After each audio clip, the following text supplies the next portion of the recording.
میری عمر 30 سال ہے. 1 سال پہلے میں نے عمرہ بھی کیا. میں اپنی پوری زندگی میں نماز قرآن کے قریب نہیں ہوا، لیکن گزشتہ 5 ماہ سے میں نے کوئی نماز نہیں چھوڑی. ماشاء اللہ ماشاء اللہ. کیا مجھے لازمی اپنی پچھلی فرض نمازیں ادا کرنی ہوں گی؟ ارسلان صاحب جی ادا کرنی ہوں گی، لیکن ایسا نہ ہو کہ پچھلی کے چکر میں اب اگلی بھی چھوڑنا شروع کر دیں، زیادہ ٹینشن لے لیں. فی الحال آپ اپنے آپ کو اس کا عادی بنا دیں، لیکن 6 مہینے سے تو عادت پڑ گئی ہے آپ کی. 5 ماہ سے ماشاء اللہ نماز نہیں چھوٹی، تو زیادہ ٹینشن نہ لیں اس کی. لیکن یہ کہ شرعی مسئلہ تو چینج نہیں ہو سکتا، تو اس میں فجر کے ساتھ 2 رکعت فرض فجر کے پڑھ لیے، ظہر کے ساتھ 4 پڑھ لیے، عصر کے ساتھ 4 اور پڑھ لیے، مغرب کے ساتھ پچھلی مغرب کے، عشاء کے ساتھ. اور ہمارے نزدیک وطر بھی چونکہ واجب ہیں، نبی صلی اللہ علیہ وسلم کی اس بارے میں صحیح حدیث موجود ہیں، تو وطر کی بھی قضا کرنی چاہیے. تو ایک دن میں کم سے کم 1 دن کی نمازیں پڑھ لیں آپ، تو اللہ نے چاہا تو انشاءاللہ یہ پوری ہو جائیں گی. مفتی صاحب کراچی کا اجتماع 25 جنوری کو ہے اور یہ بات پکی ہے، جمعرات مدنی مسجد میں بھی اعلان ہو چکا ہے. آپ اجتماع میں ضرور آئیں انشاءاللہ. صلو علی الحبیب. میرے بھائی چپل مدرسے میں 3 مہینے، کیا لکھا ہے یار، جیل مدرسہ میں،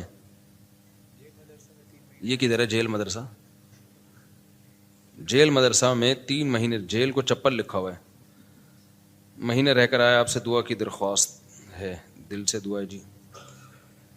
موجودہ حالات میں پتہ نہیں کس چیز کی دعا منگوا رہے ہیں، مجھے سمجھ میں نہیں آ رہا. بہرحال جو بھی ہے، موجودہ حالات میں اگر کوئی شخص حقوق اللہ اور حقوق العباد پورا کرتا ہو مگر اشاعت دین اور بقائے دین کی کسی بھی صورت کا حصہ نہیں بنتا، تو کیا وہ گنہگار ہوگا؟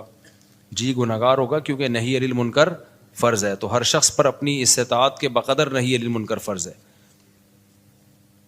مفتی صاحب پیسے اکٹھے کرنے کی کوئی ترتیب بتائیں، میں کافی سالوں سے کوشش کر رہا ہوں مگر پیسہ نہیں آ رہا، مالدار نہیں ہو رہا. آپ پہلے سیونگ کرتے ہیں، 1 سال کا مال بیک اپ کرنا کیسا ہے؟ پیسہ کمانے کے طریقے ان لوگوں سے پوچھو جو پیسہ کما رہے ہیں. سمجھتے ہو؟ ہم تو نہیں کما رہے، سیدھی سی بات ہے.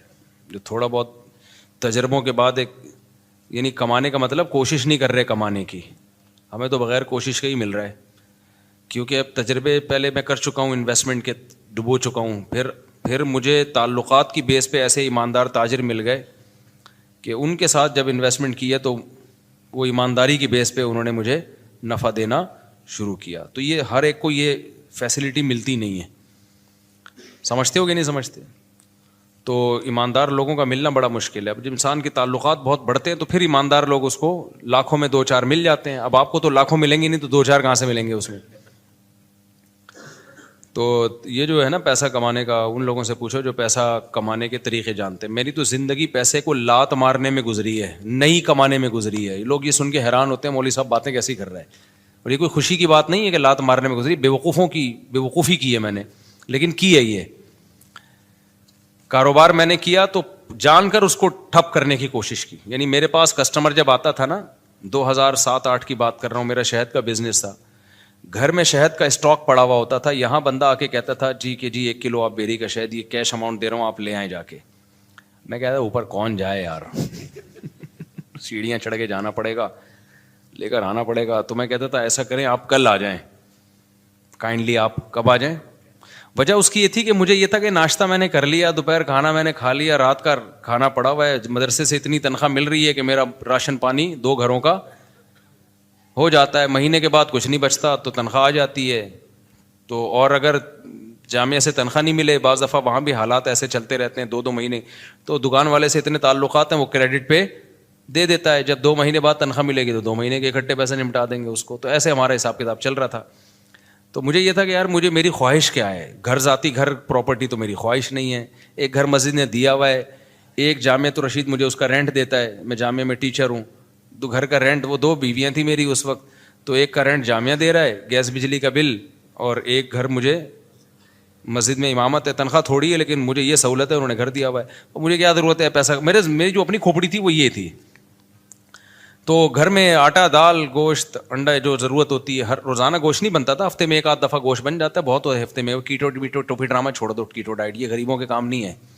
غریب آدمی سب کچھ کھا کے بھی ٹھیک رہتا ہے, اور امیر آدمی روزانہ انٹرنیٹ پہ سرچ کر رہا ہوتا ہے کیا کھانا ہے, پھر بھی مر جاتا ہے بہت جلدی. تو ظاہر ہے ہم اپنی کیٹو بھی کھائیں گے تو اپنی حیثیت کے حساب سے کھائیں گے نا. تو ہفتے میں ایک دن ہمارے گوشت بنتا تھا اور ایک دن کڑھی بنتی تھی, دال چاول ایک دن, وہ ہمارا اس سیٹ اپ چل رہا تھا. صبح مجھے پراٹھے, میں نہیں چھوڑ سکتا, تو انڈے پراٹھے مجھے ہو جاتے تھے. تو میں سوچتا تھا یار میرا تو گزارا ہو رہا ہے, بچوں کی اسکول کی ہم نے ٹینشن لی نہیں, ہم نے کہا پیسے ہوں گے تو اسکول پڑھا دیں گے, نہیں تو بھائی ہوم اسکولنگ, گھر میں رہو بس پڑھو, جتنا اماں کو آتا ہے وہ پڑھا دے گی, جتنا ہمیں آتا ہے ہم پڑھا دیں گے. تو اب اس کے بعد مجھے جو میں دل کی, میرے جو دوست احباب ہیں نا, ان سے آپ یہ پوچھ سکتے ہیں, آپ سمجھیں مجھے شو مار رہے ہیں, شو نہیں مار رہا, میں اپنی برائی کر رہا ہوں. یہ برائی اس لیے کر رہا ہوں, یہ ٹھیک نہیں ہے, آپ ایسا نہ کریں, ہمارا اپنا مزاج ہمیشہ سے ایسا ہی رہا ہے. تو اب یہ کہ یار کیونکہ اب پڑ ہی نہیں رہی سر پہ نا, کوئی ضرورت ہی نہیں آ رہی. جب پڑتی ہے تو پھر آدمی کمانے کے سوچتا ہے, پڑ ہی نہیں رہی سر کے اوپر. میری ضرورت تھی پراٹھا. مجھے یاد ہے جب میں نے دوسری شادی کا ارادہ کیا, اچھا پراٹھا بھی گھر کا نہیں, مجھے ہوٹل ہی کا پراٹھا چاہیے, گھر کا نہیں. گھر میں وہ مزہ نہیں آتا پراٹھے میں, جتنا بھی اچھا بنا وہ. کبھی میرے ساتھ بیٹھ کے پراٹھا کھاؤ تو تمہیں پتا ہے. ایک دن لاہور سے ایک بندے آئے, انہوں نے کہا یہ پراٹھے بیان میں بہت کرتے ہو. میں اس کو لے گیا ہوٹل میں, میں نے ناشتہ کرا, کہہ رہا یار واقعی ایسا پراٹھا آج تک میں نے نہیں کھایا. تو وہ بڑے پیٹ کے لیے بہت نقصان دہ ہوتے ہیں, لیکن یہ ذہن میں رکھیے گا, وہ سفید آٹے کے پراٹھے ہوتے ہیں, مزہ بہت ہے یار. ٹھیک ہے. تو اب کیا تھا کہ میں نے کہا میری بنیادی ضرورت, بنیادی بھی نہیں ہے, عیاشی ہے پراٹھا. بنیادی ضرورت تو ناشتہ ہے ہی نہیں, 2 ٹائم کی روٹی ہے, ناشتہ تو آپ کی گریوی ہے. تو میں یہ سوچتا تھا کہ یار میرے پاس تو گھر بنانے کے پیسے نہیں ہیں, اللہ نے 2 گھر مجھے فری پھوکٹ کے دیے ہوئے ہیں. ایک کا کرایہ وہ ادارہ دے رہا ہے جہاں میں ٹیچر ہوں, اور ایک مجھے مسجد میں امامت کی وجہ سے امام ہونے کی حیثیت سے ملا ہوا ہے. ابے میں تو کروڑ ارب پتی آدمی ہوں, لوگوں کے پاس ایک گھر نہیں ہے, میرے پاس 2 گھر. اللہ کی قسم دل میں یہ کیفیت, یہ اوپر سے نہیں کہہ رہا. اور لوگ روتے ہوئے آ رہے ہوتے تھے میں ذاتی گھر نہیں بنا سکا اور میرے پاس یہ نہیں ہے. میں کہتا اس کو دیکھو پاگل آدمی. مجھے اس پہ ترس اس پہ نہیں آتا تھا ذاتی گھر نہیں ہے, مجھے اس پہ آتا تھا یہ بیوی بیچارے کی یہ کی ہے. میں عیاشی کر رہا ہوں, میری بیویاں کتنی ہیں, 2 ہیں. تو رینٹ کے گھر تھے ہمارے, رشتے بھی ہم بیچتے تھے. تو کہ بھائی تیسری شادی کے لیے جب پیغام بھیجا کہاں رکھو گے بھائی, وہ دوسری کو آمادہ کر لیا کہ تیسری کو اپنے ساتھ رکھ لے. انہوں نے کہا بھائی آج کل کوئی نہیں رہتا. اس بیس پہ میری بہت دنوں تک شادی نہیں ہوئی. پھر ایک دفعہ ہو بھی گئی تھی, ایک دفعہ ہوئی تھی تو تبھی ہوئی نا, پھر 3 وہ اسی ایام میں ہوئی ہے, انہی غربت کے ایام میں. تو الحمدللہ اس وقت مجھے کہیں اتنا سی بھی فیلنگ نہیں ہوئی ہے کہ میں غریب ہوں. اللہ کی قسم میری یہ کیفیت تھی, میرے سے بڑا سیٹ شاید دنیا میں کوئی بھی نہیں. وجہ اس کی یہ تھی, میں سوچتا تھا کہ ایک ہوتی ہے ضرورت, اللہ میری صرف ضرورت پوری نہیں کر رہا بلکہ مجھے ضرورت سے کئی گنا زیادہ دے رہا ہے. یہ جو پراٹھے میں صبح انڈے کے ساتھ پھوڑ رہا ہوں یہ میری ضرورت بولو. تو میں تو 3 ٹائم کا کھانا کھا رہا ہوں یار. گوشت ہفتے میں 1 دن کھا رہے ہیں تو کیا ہوا, دال چاول اور بھنڈی کا جو مزہ ہے, خدا کی قسم بھوک لگ رہی ہو, بھنڈی ایسے پھوڑتا ہے آدمی, میں تو مزے لے کے کھانا کھاتا ہوں.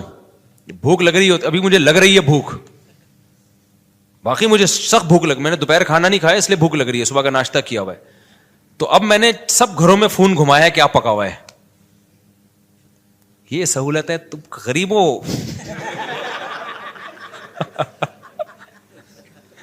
اب میرا تمہیں گالیاں دینے کا دل چاہ رہا ہے. ہم نے فوکس کیا شادیوں کو جو نیچرل ہے, تم فوکس کرتے ہو بحریہ ٹاؤن کو, گاڑیوں کو.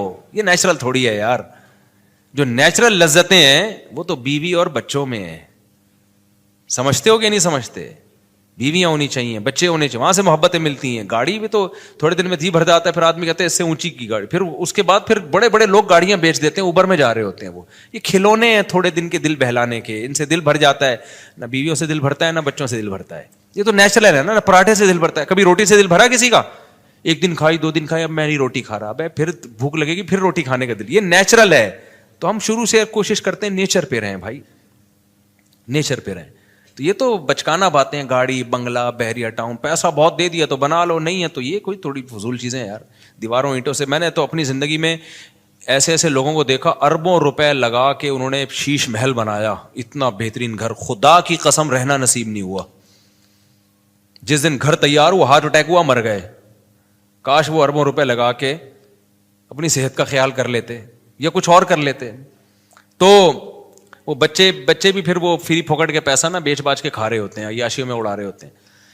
تو اس لیے ابھی جو ہے وہ میں نے گھروں میں فون گھمایا تو شلجم اور جو ہے گوشت کا شوربہ کہیں نہیں پکا ہوا تھا.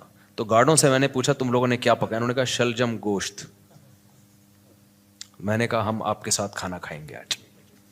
شلجم گوشت شوربے والا تازہ, ایسا مزہ آتا ہے یار. بڑے گوشت میں نا شلجم ڈال دو, سبزی ڈال کے پکاؤ, بڑا مزہ. تو اتنی خدا کی قسم یہ لذیذ نعمتیں اللہ, بھوک لگ رہی ہو, اچار ہو, دال چاول ہو, کڑی پتے والی, آپ کو لگ نہیں رہی نا, اس لیے آپ کو مزہ نہیں آ رہا ابھی.